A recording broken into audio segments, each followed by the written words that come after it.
คือได้ผู้นี้ห้องกอบเสียงคงชิดใครบ้างโน้ที่พบเห็นใจความรักสับสนในใจห้องสบายดีบรรยากาศวันสบายดีบรรยากาศแรงวันเสาร์ทุกคนตอนนี้เราอยู่ที่ถนนกำแพงเมืองเขตห้องแก่ขวามือกับเป็นเซเว่นสาขา2ตอนนี้ก็สิพาทุกคนออกไปย่างเลาะเบิงเลาะส้มพึ่งถาดหลวงทุกคนตลาดกลางคืนพึ่งถาดหลวงจังว่าเข้าไปสุดก่อนนี่เขาเจ้าก็ยังบ่ทันเปิดเนาะก็เปิดเป็นบางส่วนแต่ว่าตอนนี้เขาเจ้าก็เปิดเต็มรูปแบบแหละก็เลยวันนี้ก็สิเข้าไปย่างเลาะอีกเทื่อนึงพาทุกคนไปเบิ่งว่าเป็นจังไดนี่ก็เป็นบรรยากาศวันเสาร์ในเขตเส้นทางนี้วันนี้ก็สิแปลกๆนะทุกคนเขาก็เอารถใหม่เนาะมาขี่มันก็ยังหาวิธีติดกล่องอยู่เขาสิว่าสิติดใส่กระบังทั้งหน้านะทุกคนให้มันแนมเห็นเวลาถ่ายว่าสิติดใส่กระบังทั้งหน้ากระบังหนามันสูงหลายพ่อมันสูงตัวนี้พอติดสะบอนนี้เนาะ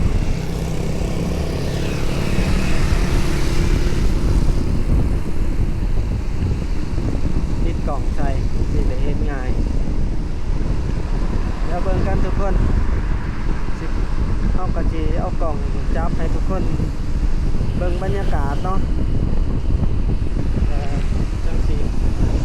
บรรยายสู่ทุกคนฟังตอนอยู่บึงถาดหลวงเด้อทุกคน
ตอนนี้เขาก็เข้ามาที่บึงถาดหลวงแล้วทุกคนเดี๋ยวจะขี่เข้าไปแถวเขาจะออกกำลังกายวันนี้ก็อากาศดียามแรงช่วงบ่ายนี่ก็ถือว่าร้อนหลายเติบประมาณ35องศา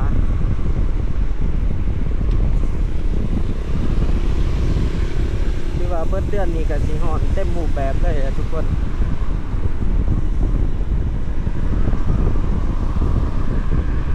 ตอนนี้ก็ที่ว่ายังมีความเย็นยามเช้ายามกลางคืนก็หนาวบรรยากาศบึงถาดหลวง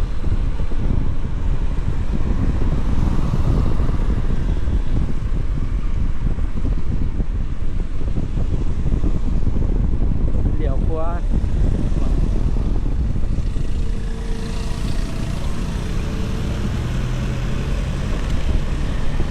ส่วนร้ายเขามาทางเบื้องโน่นวายมีพาทุกคนเขามาทางนี้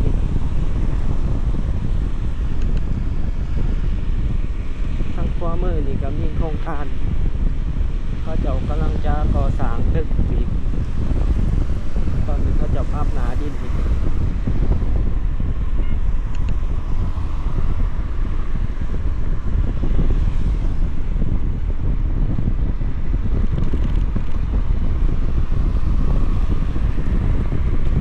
เดี๋ยวไปเบิ่งกันอยู่ตลาดบึ้งถาตวงตลาดกลางคืนคือคักบอมีคนมาหลายบอเพราะว่าค่าเช่ากับเราเป็นใส่ถามสุดก่อนหันเดือนละ6 ล้านเนาะสำหรับค่าเช่าต่อรอบหนึ่งเป็นหารให้เช่าเดือน6 ล้านแล้วก็มีค่ามัดจำมัน6 ล้านเช่าขันต่ำสุดเป็น6 เดือนสัญญาเพราะเป็นจ่ายเป็นเดือนไปก็ได้แต่ว่าต้องมีเงินจำ6 ล้านแล้วก็เช่าขันต่ำสุดเป็น6 เดือนหา1 ปีไป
ย่างเขาไปเบิ่งกันทุกคนก็มาหลายอยู่ก็มีขายมะพร้าวอีกตัวนี้มือ400,000เนาะที่เขาจะเอารถเขามาต่างขายนี่ขายเสา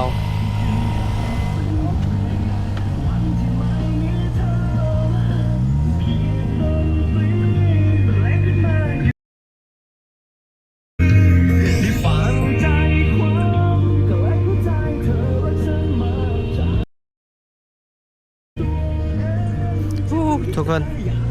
เนาะเขาจะเอาตังมาตังแล้วเบิดนี่ตัวนี้เขาก็ยังเห็ดนี่น่าจะเป็นห้องน้ำบ่หรือห้องการบ่เห็ดพาทุกคนมาเบิ่งอีกครั้งหนึ่งจังสิออกไปแลนรถต่อ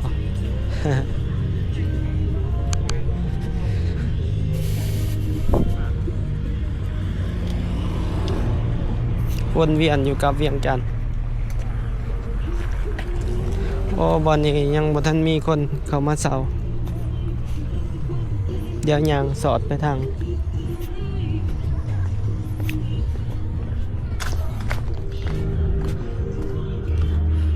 เดือนละ6 ล้านมันคล้ายบ่เบิดมื้อติคนมันบ่ได้มานี่เบิดมื้อก็มันจะยามแรงมันเป็นแบบ สัวข้าวเนาะการขายมันบดแล้วก็ลูกค้าส่วนใหญ่ถ้าขายก็สิส่วนใหญ่ก็สิเป็นลูกค้าประจำอีก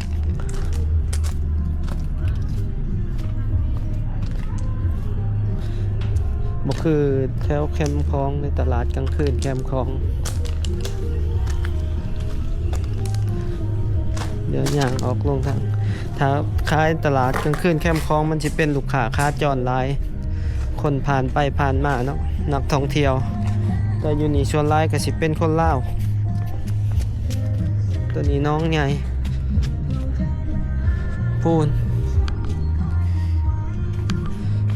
เวทีใหญ่เขาเจ้าเริ่มลินละถือว่าเขาจะมีฟรีคอนเสิร์ตแบบเสพทุกมือ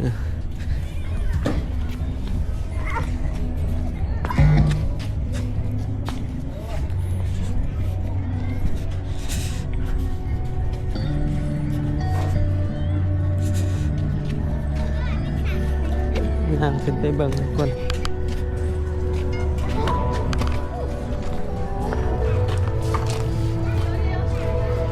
วันนี้เขายังเฮ็ดอยู่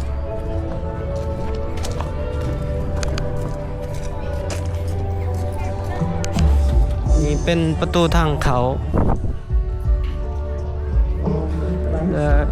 ตัวนี้เป็นตึกของการบริหารตลาดบึงถาดหลวง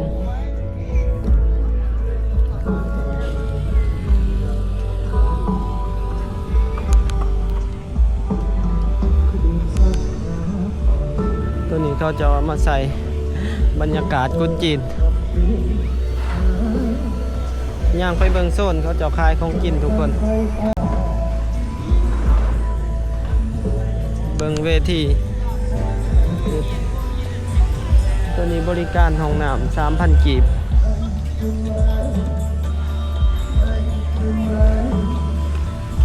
หาดนั่ง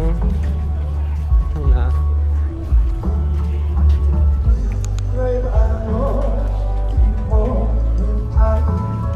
ความรักสับสนในใจความกลัวแล้วหลับมาไม่เคยติดต่อเลยหมดโทษเธอต้อง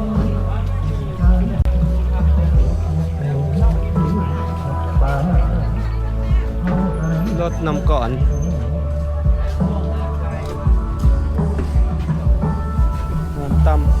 หานตำเด้อตีนไก่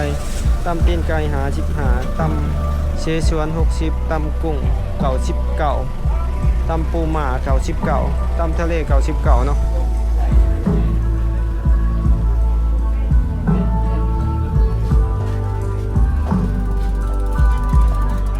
ตอนนี้ก็เวลา6 โมงทุกคนก็บ่ทันหลายปานใดน่าจะประมาณ7 โมงคนสิหลายสุด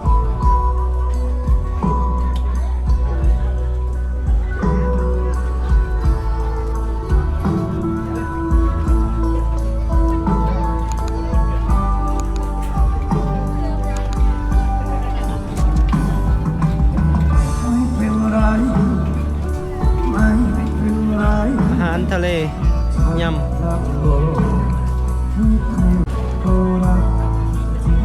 นักห้องกับนักห้อง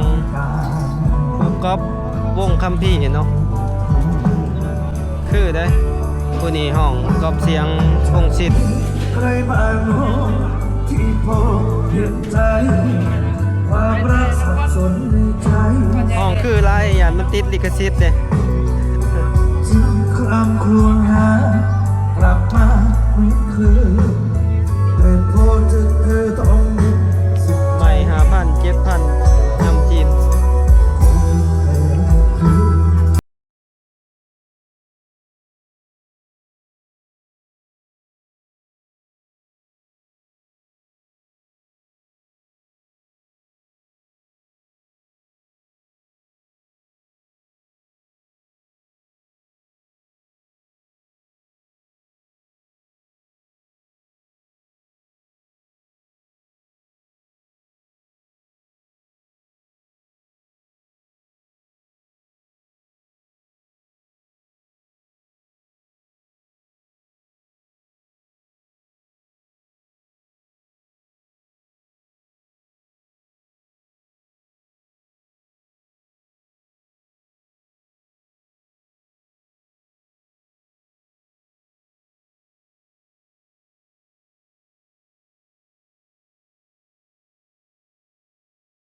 งเบิ่งออกมานี่เด้ง ยิ้มมาเลย อีนี่เอ้ยเบิ่งออกมานี่เก่งเบิ่งไอ้ ไปนี่นะ let's go มาที่ลูกมาที่มาที่โอ้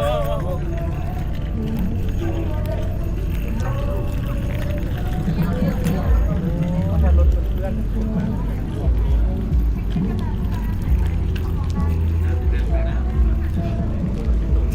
เขาเจะโซ่รถออฟโรดโอ้เดี๋ยวไปแบ่งบอลสนามที่เขาเจะเอารถลงไปขี่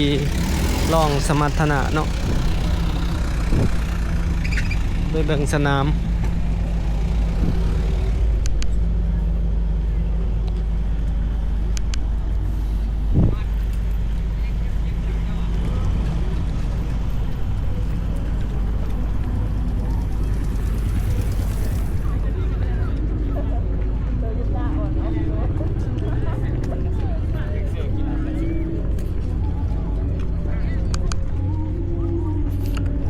พูดเขาจะเอาไปใส่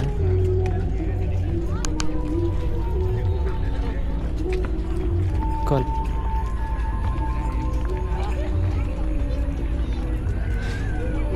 เขาเห็นเป็นทางในรถออฟโรดแลนด์เนาะเป็นขอยเป็นอัน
งามเลยรถ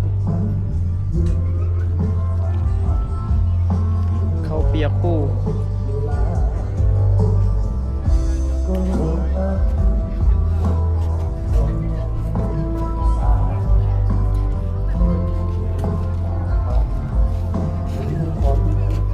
สุขภาพดี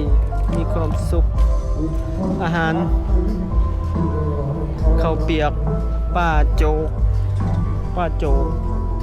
นำคลองสาขาหนึ่ง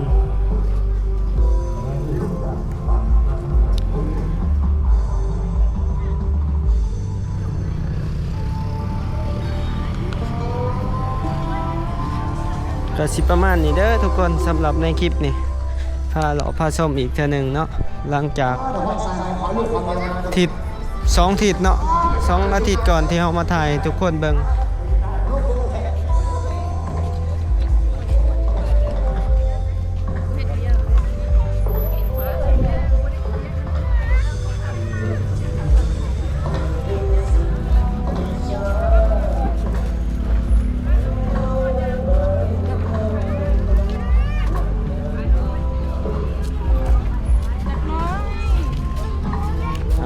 ก็สิประมาณนี้ทุกคนถ้าผู้ใดมักก็อย่าลืมกดไลค์กดแชร์กด Subscribe เนาะเพื่อเป็นกำลังใจให้กันและตอนนี้เบาแม่นไส้ก็ต้องขอกล่าวคำว่าขอบใจแล้วก็สบายดี